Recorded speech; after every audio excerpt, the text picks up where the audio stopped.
Live. All right. Well, here we go. What's up, Rachel? How are you? I am tired. Yeah. I don't know why. I'm very, very tired lately. It's fall now, right?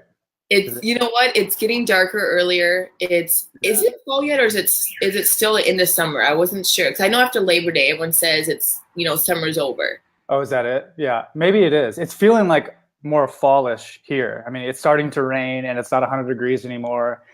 And it's like 78 every day, 70, but it's a little humid. But yeah, it's definitely changing, which is nice because it was getting super, super duper hot here in Austin, like unbearable to go outside. And we try to take our dog for a walk and she starts to collapse and stuff. And I'm like, oh, that's not good. You know? Not at all. it's Yeah. it's like Minnesota. Like in the winter, you're trapped in your house. You can't leave because it's so cold and you don't want to go outside. And then in the summer, people are trapped in their house because of the heat. So it's Yeah. crazy.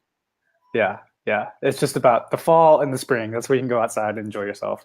Right. So, Exactly. yeah. But how are you doing today? I'm good. Yeah, I'm a little tired as well. Like I mentioned to you before, I had a late night last night with I have a men's group that I meet with every 2 weeks. I was telling you, men getting around and talking about their feelings, which I find is one of the most helpful things in the world. Yeah, so on those nights I get back a little late, like around 10:30, and it messes up my sleep. And like it's so funny because 1 hour or 2 hours of sleep deprivation for me, it feels like I've gone to like a college party bender, and I'm waking up and I feel like hungover. It's the craziest thing. It's one of those deals where I was told about this when I was younger, like just wait till you get old. And every time I was told that, like I was like, whatever, it won't happen to me. But like the slightest amount of sleep loss just throws me off in such a big way. So I am right there with you. I'm the same way, man. If I like lose a half an hour of sleep, the next day I'm like dragging. I feel it big time. yeah, yeah, for sure. Well, what's the state of the Paleo Union here? How's the group been doing? I The mean, group has been great. We do have a few things I want to actually discuss though. We're having a bunch of new people, which is very new and exciting. But the thing that we're struggling with is weighing. Everybody is posting their daily weight, which is something oh, we definitely want to recommend that people do not do. oh no, oh Yeah. no. I wonder why that is. Yeah. Yeah, so I mean, we talked about this. We talk about it in the program. We talk about it in the emails. We try to mention it as often as possible. But the habit of getting on the scale every day and checking your weight is not something we encourage people to do. Yeah. There's typically a lot of worry and anxiety around that. And the truth is that weight loss is not linear. It's not I lost a pound a day, a pound a day, a pound a day, a pound a day. And what it really looks like is it's all over the place, Yeah. and a lot of it depends on what you've eaten, what time of the day that you weigh yourself. Sometimes you could gain weight, sometimes you could lose weight. But just what we ask you to do is trust the process because the process works. Yeah. We've done a big controlled study here with hundreds of thousands of people. We've sent them all through this program. We know it works, and we know it works much better when you don't worry and stress out about the scale, which kind of ties into what we'll be talking about today. Exactly. But think about how you want this to work in the long run. Do you want to be checking your weight every single day? And how's that been working out for you so far? So a lot of that mentality of checking your weight every day, it's an old school approach to weight loss, which is not what we're going for. We're not actually going for weight loss. We're going for fat loss, and we're going for health boosting. And healthy is developing a positive relationship with the scale. We only ask that you weigh in the beginning, in the end, and in the middle. Just focus more on your efforts on preparing your food, on going shopping, on de-stressing yourself. Yeah. Those things are far more important. And when the 30 days are up, you can hop back on and you can see what kind of progress you made and making the adjustments you need to make. But really just lay off of it. And I'm sure when people are saying they're getting on the scale, there's a lot of people are coming in going, no, don't do it, don't do it. Oh yeah. Which is good. We always want to do that with kindness, you know. But just because sometimes I see people get really, dogmatic about it, like you shouldn't do that. Go to jail, and like calm down. Calm down. It's okay. But yeah, it's not something we encourage people to do Right. here. So It is a hard thing because a lot of people do jump on other members for it, but at the same time, other people get really discouraged when they say, well, I've been on it for 5 days and I've only lost a pound. So I know people are all looking out for each other, which is an awesome community. That's what we have here is, but at the same time, there are better ways, like you said, to go about letting people not to weigh every day. Yeah, and that's when it happens quite a bit, is that first week, because people want to know if it's working or not. Right. And so instead of using the scale as a metric to gauge whether or not it's working, I would encourage you to look at things like how your clothes are fitting, and your energy, and how you're sleeping, and your mood, and your digestion. Those things are much more effective ways of gauging your progress rather than a number on the scale. It's just not something we want you to do. And this is more about your health than a number. And it's just a number. It's going to go up and down. It's not who you are. It's not your progress. How you feel, your health, that's the most important thing. Look at how your clothes are fitting. Look at your energy. Look at your mood, digestion, sleep, those kind of things. Much more important. But really, especially during the first week, gosh, if you're going to check at anything, just wait till like week 2. But please don't do it at all. Yeah. But like not the first week, because that's what happens is people will only lose 1 pound, and they'll say, the little voice in their head, this isn't working, I need to try something else. And you're like, well, it's not a 5-day program, it's a 30-day program. Right. So hang in there. It's okay. So Other than that, it's been great. I love people sharing their photos of them and all their new clothes that they're putting on, their confidence that they're getting, their freedom of, having more movement and more energy to go exercise. So that's really enjoyable to read and see that from members. Yeah, I love it. I have the most positive Facebook feed ever. Every time I look at Facebook, I'm like, oh gosh, look at all these posts, people getting good results and stuff. So it's really cool. It's been awesome to see it grow too. I remember when we just started, there was like 2 people in the group, and now there's like 21,000. Yeah, it's really cool. So, well, awesome. Well, like I said, it kind of ties into what we'll be talking about today, because we're going to be talking about stress. So I wanted to start out by talking about kind of a mindset thing. I like to talk about mindset a lot, and we'll be going much more into mindset during this talk. But the thing I want to encourage people to do is to be pulled by their vision rather than pushed by their problems. Right. This is so powerful, and I say this all the time, but it's more important that you focus on where you want to go rather than what you're trying to move away from. So this really impacts the language that we use. So a lot of times people are saying, I'm doing this challenge to lose weight. I want to get rid of this. I want to get rid of that. And if you're saying that and you're thinking that, you're still focusing on the things that you don't want. You know what I mean? And there really is this kind of crazy law of attraction thing out there. And it's real. But if you're focusing on what you don't want, you continue to get more of it, because that's where your attention's going. You're worrying about the weight. You're worrying about all the problems that you have. So your actions tend to line up towards that direction, right?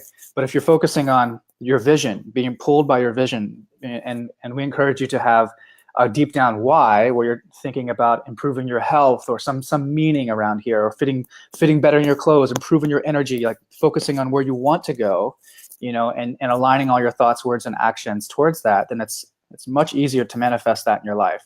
So really focus on being pulled by your vision and not pushed by your problems. And this applies not just to your health, but really everything that's going on, whether it's your job or your relationships, whatever's going on. I mean, you can sense when you're around people and they're always talking about their problems. And that's the thing, is they're always talking about their problems, and they just keep getting more of it because that's what they're focusing on. And you have other people who seem to get whatever they want. And it's because they're always talking about how this can happen, and they're thinking about the direction they want to go. So the deep down rooted issue here is the shift in identity from a victim to a creator. That's the most transformative mindset, thing you can ever do, is moving away from a victim into a creator and realizing the power you have inside of yourself. But that only happens once you align all your thoughts, your words, and your actions towards where you want to go, and not just focusing on what you don't want to go. So huge. Yeah. So. And like I said, we're constantly talking about this, and this is me, you, Evan, and Brenda, and what she's contributed to the program, but talking about this as more of a lifestyle rather than a diet, right? So we don't just want people focusing on the foods that they're eating, but also really paying attention to how they're living their life, in terms of stress. So one of the biggest obstacles that we see with people going through the program, this not only involves people who've gone through the program, but people who I've coached personally, and even my patients when I was a physical therapist. One of the biggest obstacles that people go through is the amount of stress that they experience in their life. And it seems to be getting worse and worse as we approach this technological age, this modern era that we have so much information going around. But I looked up stress in the dictionary. So in Merriam-Webster's definition of stress is a physical, chemical, or emotional factor that causes bodily or mental tension, and it can be a factor in disease causation. So really important to understand the seriousness of this. And when I was a physical therapist and I started working on people, I could always notice they had strong muscle tension, things they were holding on to, they were stressed about, but it was always rooted in their mind, in the emotions, right? So it's important to realize that stress impacts your body in a huge way. And when it comes to the stress you experience, when it's of a negative source and it's chronic in nature, it can be absolutely devastating to your health. So, I mean, it's really important to understand, you can eat a perfect diet, whole food diet, no gluten, no soy, no grains, nothing, whole food vegetables. You can exercise all you want. You can take all the supplements you want. But if you're chronically stressed out, then it's radically going to impede your ability to achieve your goals. So what I want to talk about today is go more in depth on stress and talk about the difference between acute stress and chronic stress, because not all stress is bad. It's a natural way of living, but also more importantly, give people some practical, extremely effective tools to manage stress and to become more aware of the things that are causing stress and really overcome them. Because stress is, like I said, a natural process of life. So acute stress is your body as a way of dealing with an immediate threat in order to survive. So you have these two little glands that sit on top of your kidneys called adrenal glands, right? People have heard about these. People have heard about adrenal burnout. But these wonderful little glands help you deal with stress of all kinds and help you maintain adequate energy levels. They help you regulate your blood sugar, your blood pressure, and they help you maintain muscle strength, right? So you undergo stress, your adrenals start to secrete epinephrine, and this helps your body prepare for action. This is the fight or flight mechanism. So we talked a lot about the nervous system before on previous calls and how you have a sympathetic nervous system, that's your fight or flight response, and you have a parasympathetic nervous system, that's your rest or digest response, right? So when you're in that acute stress response, that's the sympathetic nervous system. So this was really, really helpful to our paleo ancestors. Anytime they were trying to flee a situation, like they were being chased by a saber-toothed tiger, for instance, like that, right? And that increase in epinephrine caused an increase in a hormone called cortisol, right? So it's important to realize that this stress response occurs whether the perception of that stress is mental or physical, right? So for example, you can just be thinking about being chased by a saber-toothed tiger, or you can actually be chased by a saber-toothed tiger, and the same physiological chemical response happens in the body. In other words, it's your perception of the situation that's dictating what is happening inside the body, right? So cortisol is normally produced throughout the day, regardless of a stressful event. And it's supposed to be high in the morning, and then it kind of levels off throughout the day and goes down. And anytime you have a stressor, it's supposed to kind of spike up and then go back down to normal levels. That's what a normal cortisol rhythm is supposed to be doing. But problems really start to arise when we experience chronic stress. And this is what's happening with most people in our modern world. And that fight or flight response doesn't seem to shut off, and the stressor doesn't go away. The perception of the threat still exists, and it's kind of like we're being chased by a saber-toothed tiger all day, right? And this leads to persistent fear, worry, anxiety. It's unresolved stress that continues in the body. And we start to over-secrete cortisol to handle this stress. But when we have elevated cortisol levels for long periods of time, it negatively affects the function of pretty much every bodily system you have. So we call it improper cortisol regulation. And it'll negatively impact your blood sugar levels, your ability to rest and recover, your sleep quality, your hormone balance, the function of your gut. So we talk a lot about how important it is to absorb your food, to eliminate toxins. Your gut function radically gets compromised. It also impacts your bone density, your ability to regulate inflammation. We know that inflammation is one of the root causes of all diseases, and it negatively impacts your ability to detoxify. So it compromises your immune system. So I really want to hit home how important this is. But when those things happen, it makes it really hard to lose weight.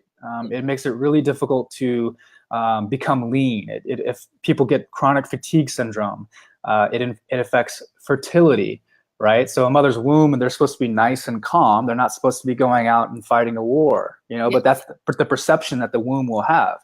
Right. And like I said, it also impacts the gut. So you can have all kinds of GI issues.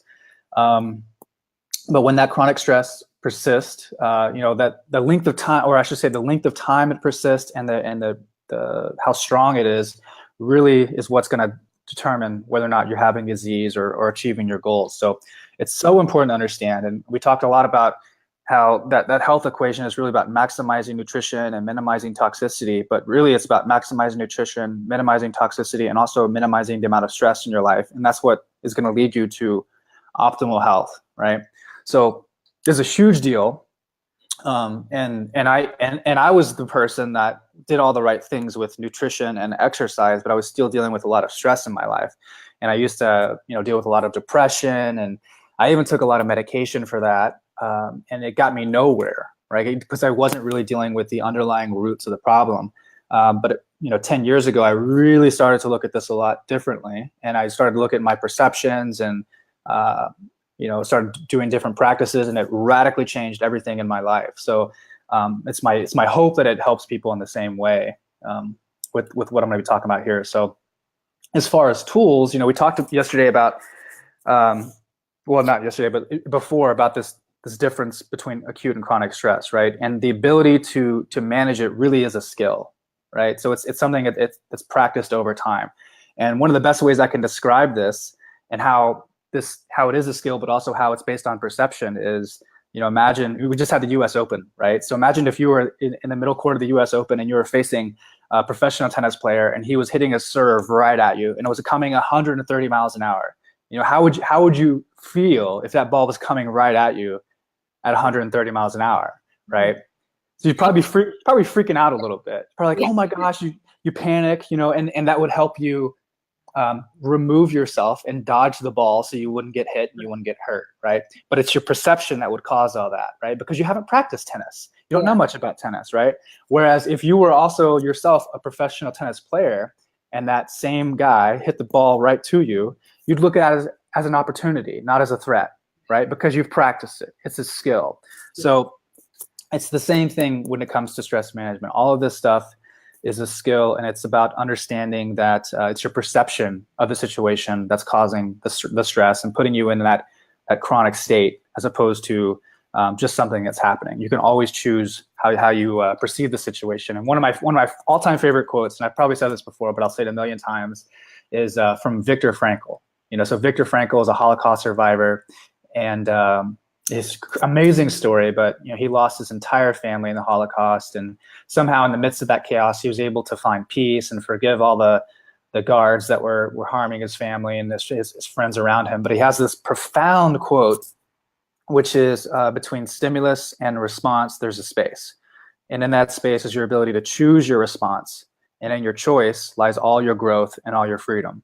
So it's about taking things that are unconscious, we're like 95% running on our unconscious programming, but bringing that unconscious stuff to the surface and realizing that you have a choice on how you want to respond to any given circumstance, any different reaction, right? Because the boss is still going to be doing the things that the boss does. The traffic is still going to be there. The bills are still going to come.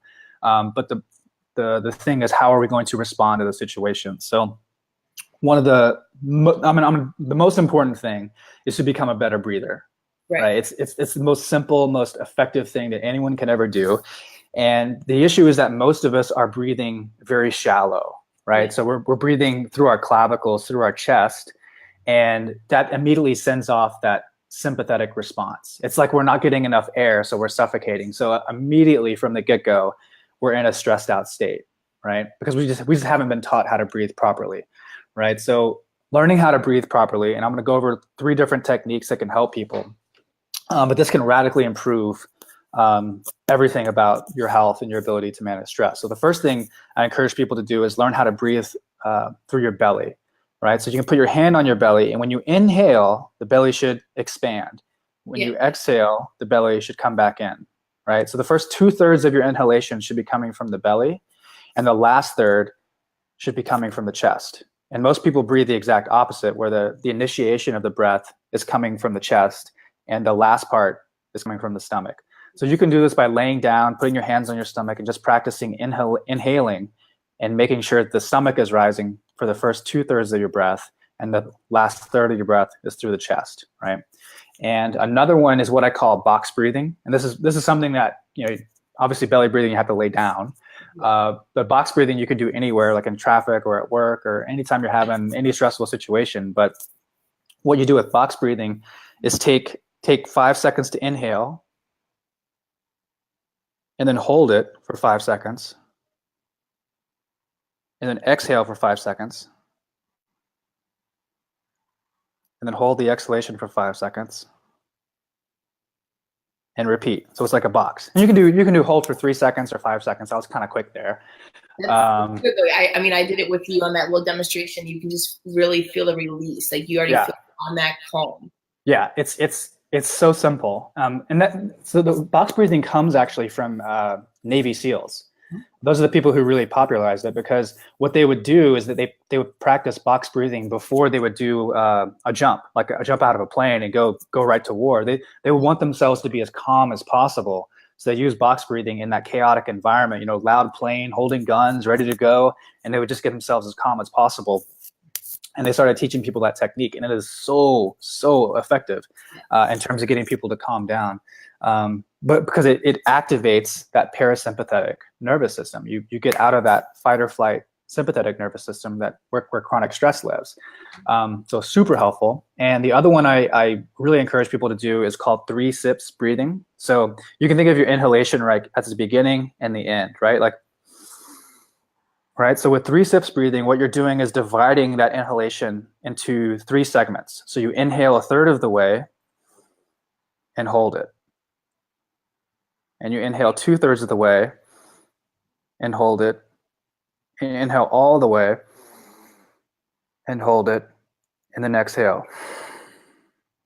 And then, so you start out by holding like 7 seconds. And when you do hold it, you don't close your throat, right? Because you don't want that like Valsalva kind of pressure going on. You just keep your throat open. Inhale 1/3 of the way, inhale 1/3 of the way, inhale 1/3 of the way. And over time, you increase the period that you hold your breath, right? And you can just do that over and over again.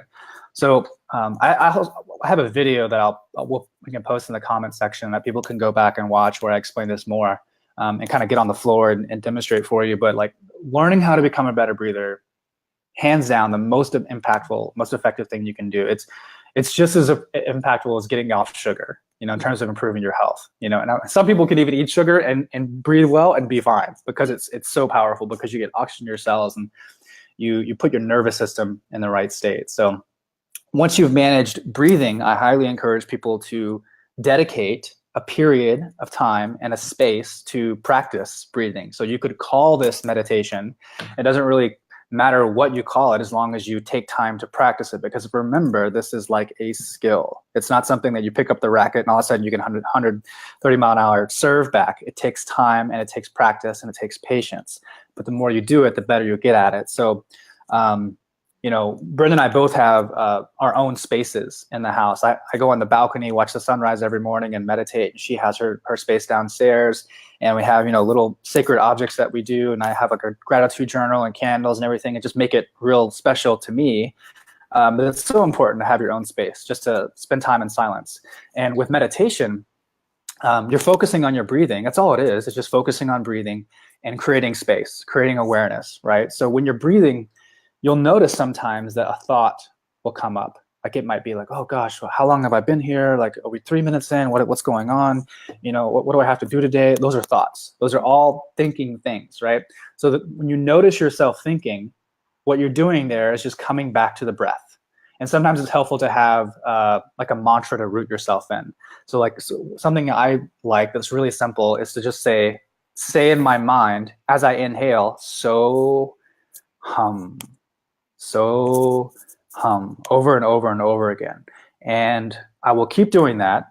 And that allows me to focus on the breath and feel into my body. It activates that parasympathetic nervous system. And then every now and then a thought will come up like, oh gosh, what am I going to talk with Rachael about today on the live call? Oh no, like, what do I have to do today? Like, what am I? Those are thoughts. Again, when I notice them, come back, right? And the most important thing is to do it without judgment, right? In other words, not to go, oh gosh, I messed up again. I was thinking when I shouldn't be thinking, right? That's all judgment. That's all things that are taking you away from the present moment and taking you into like la la land, right? So it's a practice. And the better you get at doing that, the more present you can be and the more calm you can be in all of those other situations that were previously stressful, like the traffic or dealing with the boss or, should I step on the scale or not? Is it working? Right? That's all neurotic thoughts going around all over the place, right? So it's a practice. And I always suggest people start out with whatever, like 2 minutes is fine, 3 minutes is fine, 5 minutes is fine. And then eventually you can work yourself up to like 15, 20, 30 minutes even. I've done meditations for 2-3 hours before, because you just hit a point where you're like, I'm completely good. And it's amazing. And you can, some people do Vipassanas where they go on 10-day silent meditation retreats, and those are profound. They don't talk at all. They don't speak a word. And they just, what it does is it stills your mind and it gets your body in that state of rest and digest, where you can heal and recover. And it's so powerful. And in much the same way that like fasting can be, those kind of things are really, really powerful, but it just gets you out of your head, because we're always thinking. So another thing I highly recommend people do is to spend more time in nature, right? So it's especially the case if you're someone who lives in the city, you're always in traffic, you're doing things that are man-made, or you're around things that are man-made that are always moving, right? But nature is not in a hurry. It's not going. It's not worried about anything. Nature just is. It's not trying to get anywhere other than where it already is. And nature doesn't worry. Nature doesn't have stress. It just is. There's no good or bad anywhere. So easy things you can do are take a hike. You can sit by a tree next to some water, whatever it is. You can even just sit in your house and just be next to a plant. But nature's powerful, and observing nature is powerful. One of the things that I notice about nature is the impermanence of all things, right? You probably heard like this too shall pass, like everything will pass. And it reminds us that like the stress that we're experiencing, it'll go away. Eventually it'll go away. Like even the sun out there that is burning in the middle of the solar system will eventually go away. Everything will pass, right? So it anchors us into more of a present moment, calm state.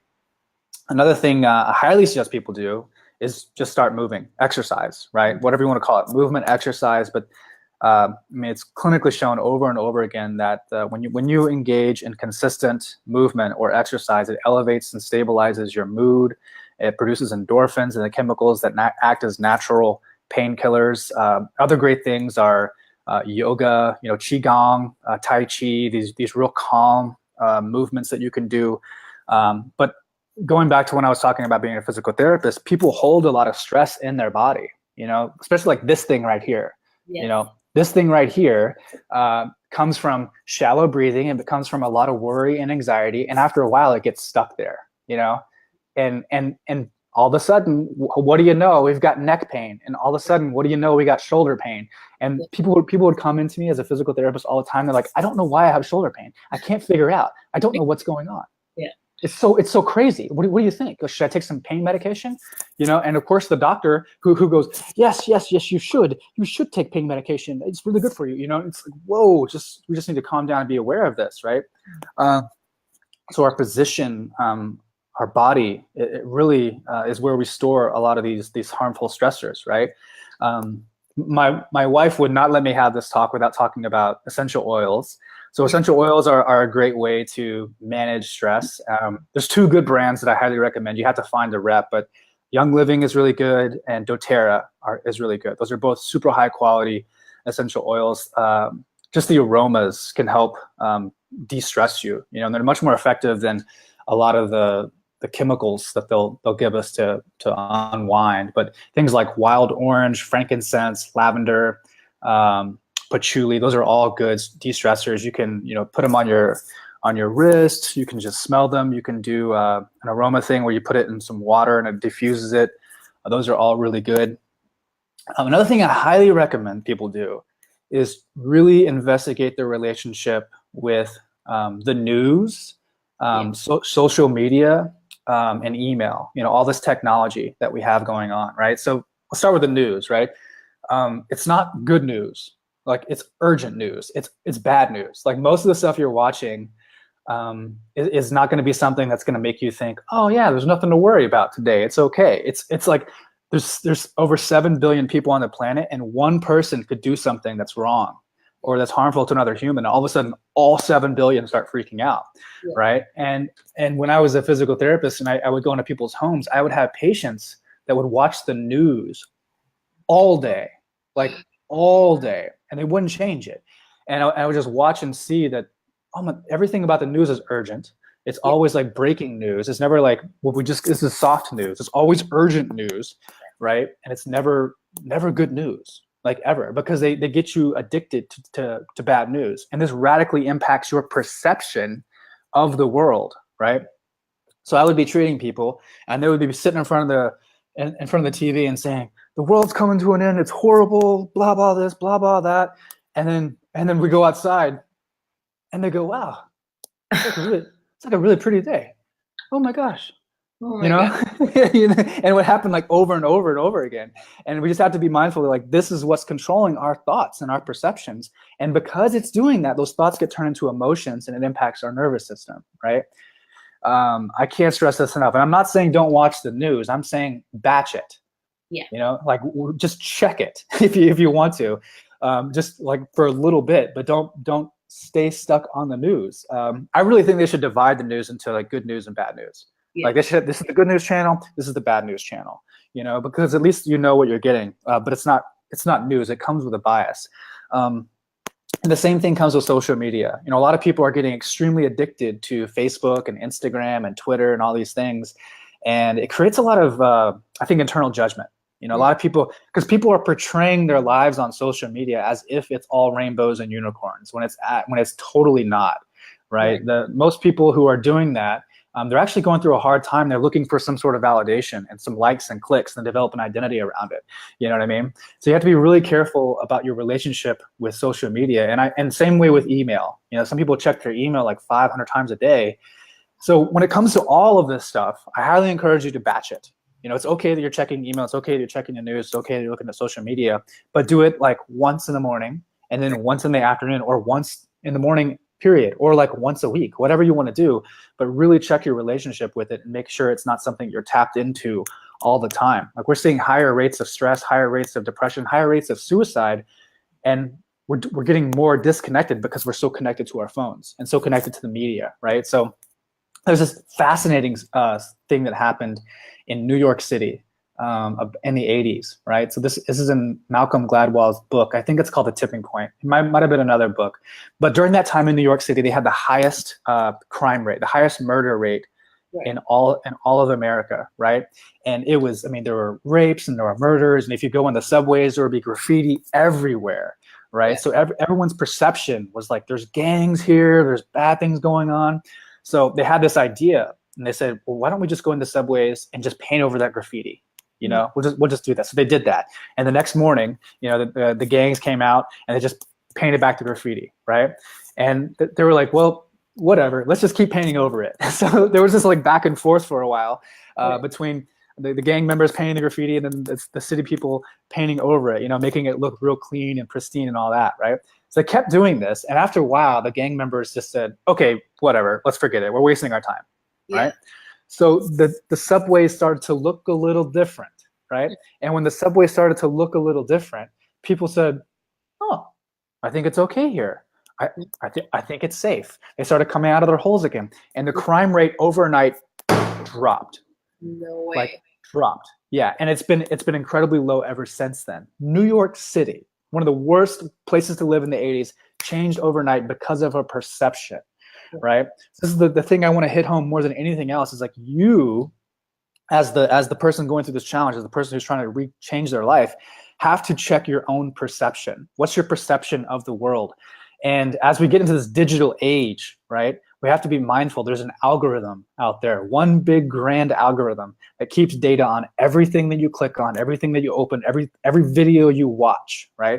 And if you're watching something and clicking on something that is fear-based, that is making you worry about all this and that, you will just keep seeing more of that, right? You will be pushed by those problems rather than pulled by a vision of what you want in the world.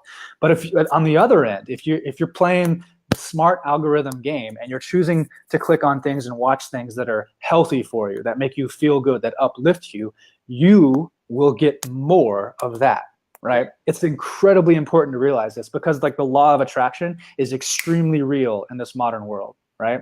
And all of it's contributing to the thoughts that we think, right?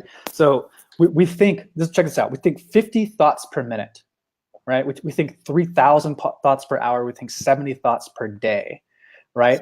And there's more and more information being created right now than ever before in human history. So I saw this stat the other day. There's more information put out last year than the previous historical time of man, right? Like right here in this moment, right now, there's more information being put out than the second I said that before, right?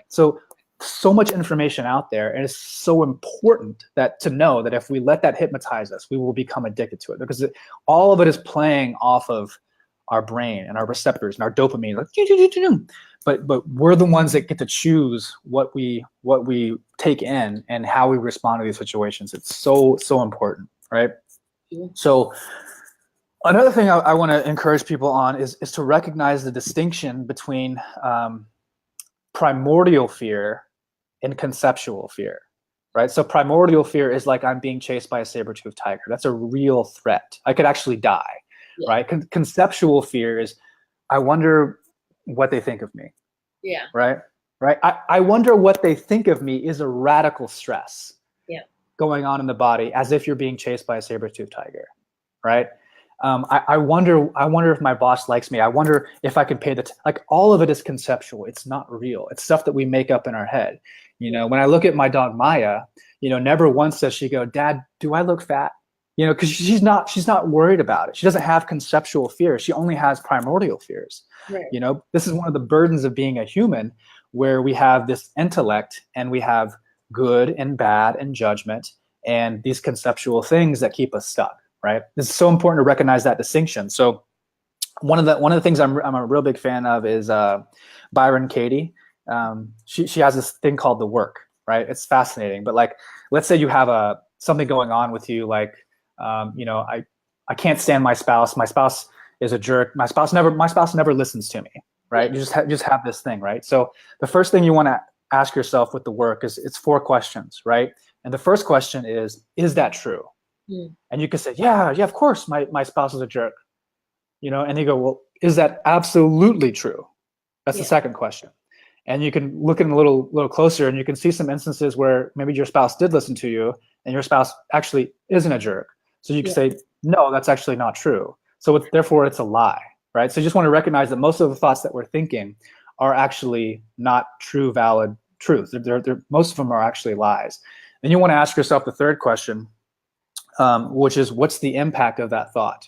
And whatever that thought is for you, my boss is a jerk, the traffic is horrible, I'll never be anything in my life. Like, what's the impact of that thought? And if you keep digging into it, you'll see how it's creating stressors in your life. It's impacting how you eat. It's impacting the way you exercise. It's impacting the way you carry yourself. It's what's gotten you into this hole in the first place, right? And then you can ask yourself, the fourth question is, who would you be without that thought? Whatever that is, right? And then you can say, well, if I didn't have the thought that my spouse was a jerk, or didn't have the thought my spouse listened to me, then it puts you in a perspective where you can actually take responsibility for the things. And you can realize that you have been projecting the situation out there and therefore co-creating it, right? If I go around thinking all the time that my wife is a jerk and rude to me, and I project that onto her, it causes her to actually become that. You know, right. She will be more likely to be like that and show up that way for me. And the same way goes for the people I work with, the stranger down the street. If I view people in that way, they keep showing up in that way because I'm projecting that out to them, right? Yeah. And this comes back to the news thing, right? If I'm fearing the news and thinking that the world is bad, I'm projecting that out in the world, and I'm co-creating that type of world, right? So it's a huge thing, but I highly recommend people, if that interests you, to check out Byron Katie, the work. But it's really just 4 simple questions right there. Is it true? Is it absolutely true? What's the impact of that thought? Who would you be without that thought? Right. So it's really, really important. Other things, getting creative, taking time to play, be creative, whatever that is. Like most of the time we become adults and we stop being kids, but being a kid, even though you're like 50 or 60, can be quite awesome, So whatever that is, like I love playing guitar. Brenda likes drawing and coloring things. We like having friends over and doing slacklining and playing games. But any of these things can be important to you. But just go back to when you were a kid and what were the things that actually, woke you up, like got you excited. Do those things. I highly encourage everyone practice the art of letting go. Sometimes we get so attached to outcomes and expectations. I've heard like expectations are resentments waiting to happen, when you really have to have something happen. Like, I have to lose 15 pounds on this 30-day challenge, and if I don't, it's all bad. It's never going to be good. I'm always going to be this way. It's like, well, what if you lose 14 or 13? It's okay too, So letting go to me is saying it's okay if it happens, and it's okay if it doesn't.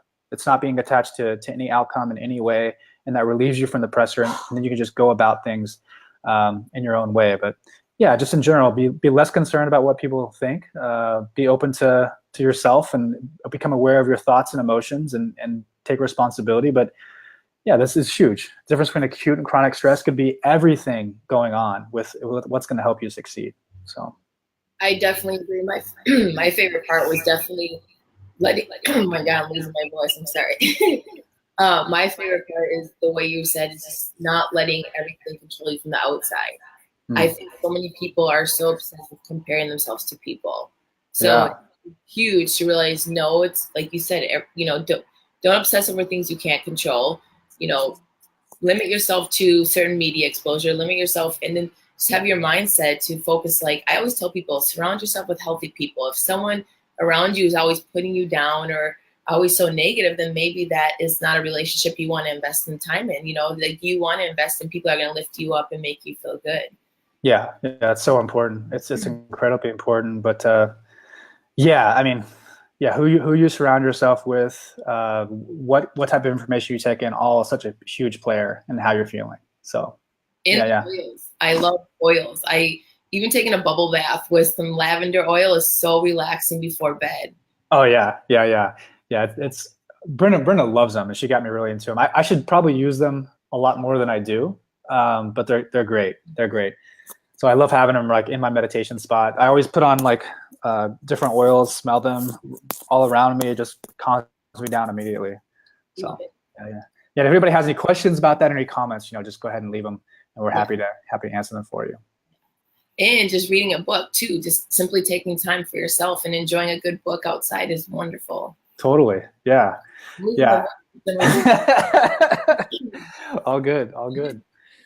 Well, perfect. Those are all amazing topics to cover. And I think it's super important for people to realize that, there are ways to deal with stress. So very, very helpful. Yeah. Thank you. Yeah, of course. Should we dive into the questions? Yeah, let's do it. All right. We got a few questions. The first one is from Joyce. She wrote, I'm 4 months into paleo. I lost 8 pounds my first month of the 30-day challenge. I continue to lose weight and have lost a total of 24 pounds. Congratulations. That's amazing. Good job. Now I am having trouble getting back on the 30-day challenge to lose more weight. I'm stuck. What do you recommend? Well, I would look at what changed.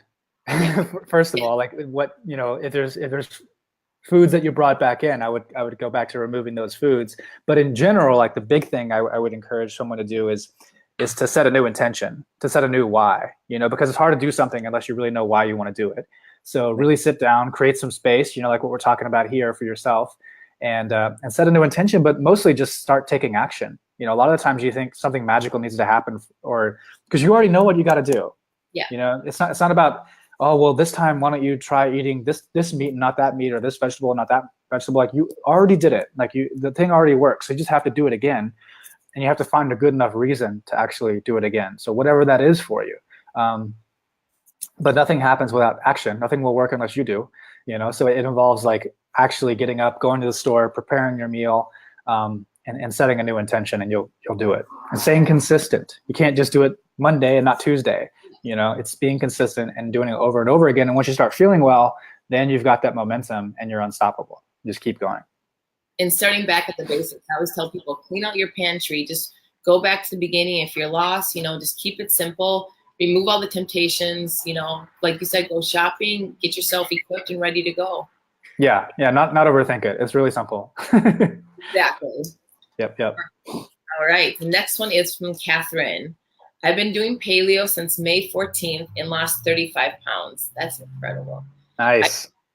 I lost my stomach and I have excess skin, which I wish I could afford a tummy tuck.